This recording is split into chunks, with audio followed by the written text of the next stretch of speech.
What is going on, everybody, and welcome back to the Tyrant 10. I am Mike from Tactical Considerations here with Tyrant Machine to bring you a little bit of industry news and a topic about the Second Amendment that we all enjoy in 10 minutes or less. Getting started right off the bat, a lot of that really cool stuff that was at SHOT Show this year is starting to trickle out on the shelves.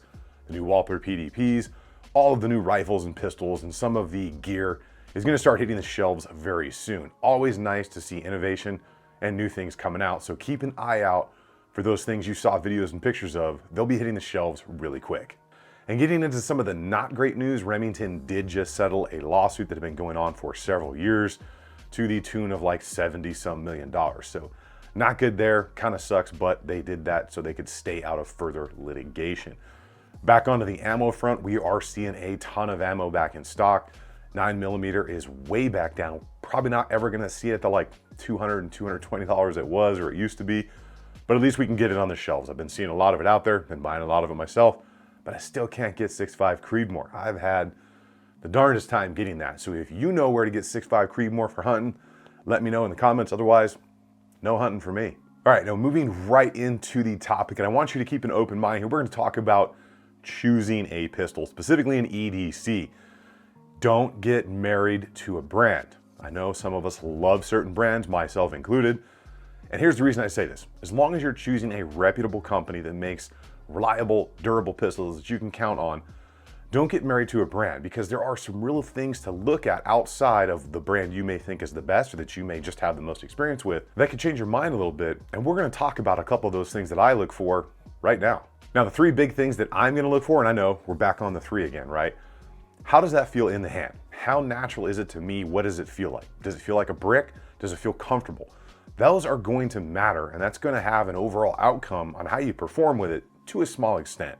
And number two, what are the natural angles of the grip on that thing? How does it feel as compared to the natural angles of your wrist?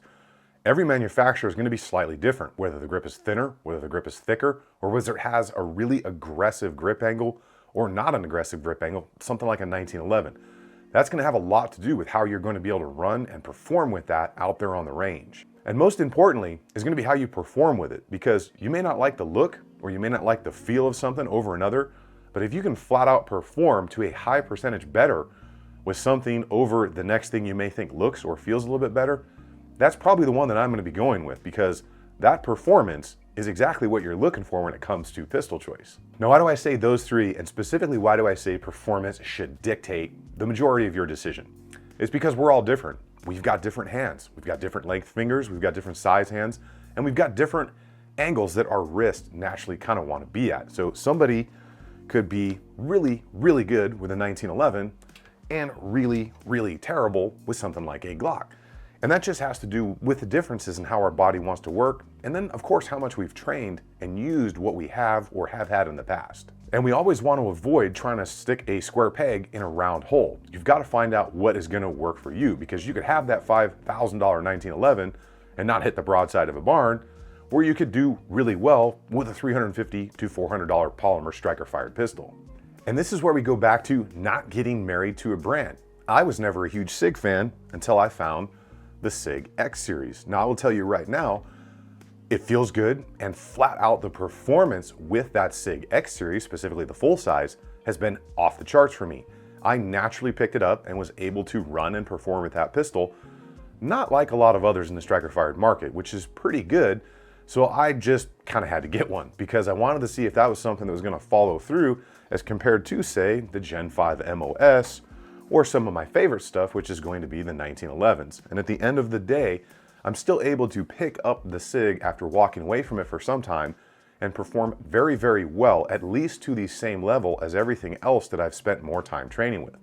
Now, to me, that lets me know that my body likes the SIG. Whether you're a SIG fan or not, like I said, I was not, but I performed better with it, so I chose to choose that over something else I could have went home with that day in the store. So I'm curious to know what your experiences with that have been. Have you ever been surprised, or are you so married to one brand that you're afraid to step out of that box and try new things?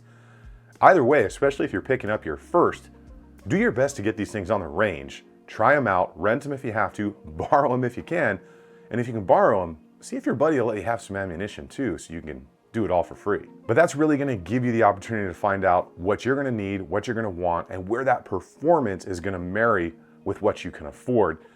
And of course, if you buy one without testing it, it's not really great if you have to go trade it back in and lose money. So try to get them in your hand prior to doing anything else. Well, I hope you guys enjoyed that. Let me know in the comments down below what you would go with or what steps you have taken to choose the right thing for you.